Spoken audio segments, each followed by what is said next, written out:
Hi there, old chicken nuggets. It's me, Carl. And I'm Andy. Welcome to Grow TV. Welcome to Grow TV. Hosted by Carl. Where we have fun with our friends, talk about Jesus, and go over everything the Bible has to offer. Now once again, welcome to Grow TV. I can't wait. Hey, Carl. Hi, Andy. How are you? Good. I'm good.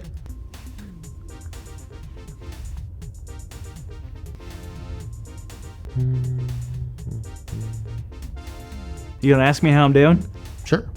How are you? I'm so good. I'm so excited. Excited? Excited for what? I thought it was obvious What? that I would be searching for the most elusive and sought-after creature on the planet. Tony the Tiger? No, of course not. I'm talking about Bigfoot. Bigfoot? Yes, Bigfoot. It's now my mission to find him or her. You mean the mysterious 8-foot creature that lives in the mountains and never been caught? Yes, ma'am. Well, even if Bigfoot was real, what makes you think you're qualified to catch such a huge, mysterious, and unusual creature? How about a letter from the guy who's in charge of the government? You mean the president? Yep. Well, if that was the case, I'd probably believe you, but I highly doubt the president of the United States would ever even... Wait, that letter's from the... President of the United States asking me, Carl, to lead the search for Bigfoot. Wow, Carl, I'm blown away. I'm sorry I doubted you. That's crazy. No worries, Andy. I know it must have seemed pretty unusual. And that's our theme. Yeah. Yeah, you definitely pulled a David on me. Yeah, sure. Wait, a David? What does that mean? Well, the story of David when he was anointed as king, it was very unusual for many reasons. Oh, in what ways? Well, let's look in 1 and 2 Samuel. A David was a king, right? He was one of the most famous. Well, who was the king before David? Good question. It was a man named Saul. Oh, I remember him. He was the first king Israel ever had. That's right, but unfortunately, Saul was not a very good king. But God was going to give Israel a new king. All right, well, now it's time for King David. You better watch out, King Saul. There's a new king in town. Well, what do you mean, well? Well, yes, King David was a warrior, but before he was known as King David the Great Warrior, he was known first and foremost as Young David the Shepherd Boy. Whoa, really? He sure was. King Saul was handsome, he was tall, he was a good warrior. He was basically exactly what you think a king would look like. So you're saying I look like a king? Yeah, Carl, that's exactly what I'm saying. Carry on, my little subject. Well, God told Samuel, one of the prophets, that it was time to anoint a new king. What does it? What does anoint mean? It was a special ceremony type of thing that people would do specifically for people who were picked by God or anointed by God. Got it. So God told Samuel it was going to be David? Not exactly. God told Samuel to go to Bethlehem and find a man named Jesse. Hey, I know someone that was from Bethlehem. It was a name, it was like started with J. Is it Jesus? No.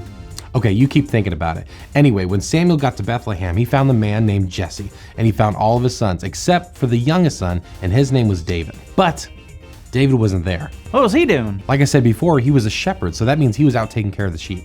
Awesome. So what happened next? Well, when Samuel realized that none of the sons there were the ones that he was sent by God to anoint, he asked Jesse if he had any more sons. So they went and got David? They sure did, and when Samuel met David, he knew that he was the one that God wanted to be the next king.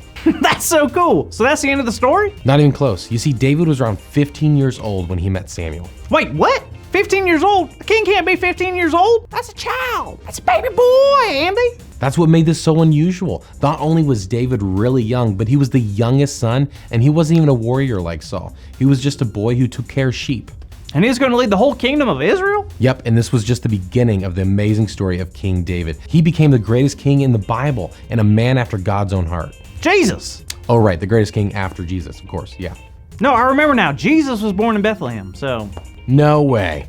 Okay, you're right. But how's that possible? Were they related? As a matter of fact, Carl, they are, and Jesus was born into the family line of David. Wow, that's unreal. There's so much about David that I didn't know. Well, good for you. We'll be talking about David all month long, but you know what, Carl? What?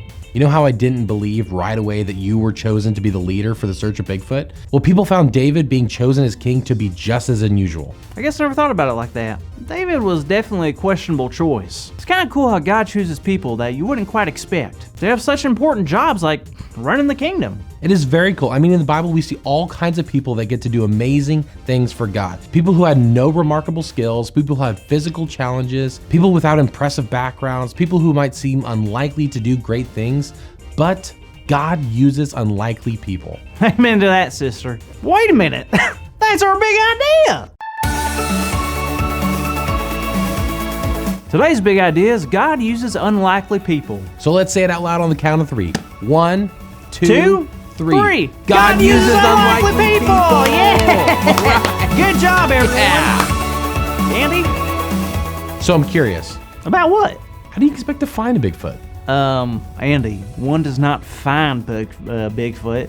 Bigfoot finds you. Okay, and how will Bigfoot find you? I will be using the Bigfoot call, of course. Oh, how do you do it? Let me show you. So basically, you have to put your thumbs kind of like that, you know, gently cup your hand, and you just kind of like it's a tight squeeze, but not like too tight. Just kind of like and you just kind of you open it up a little, and you just go, "Here, Bigfoot. Here, Bigfoot." Well, I don't see how that won't work.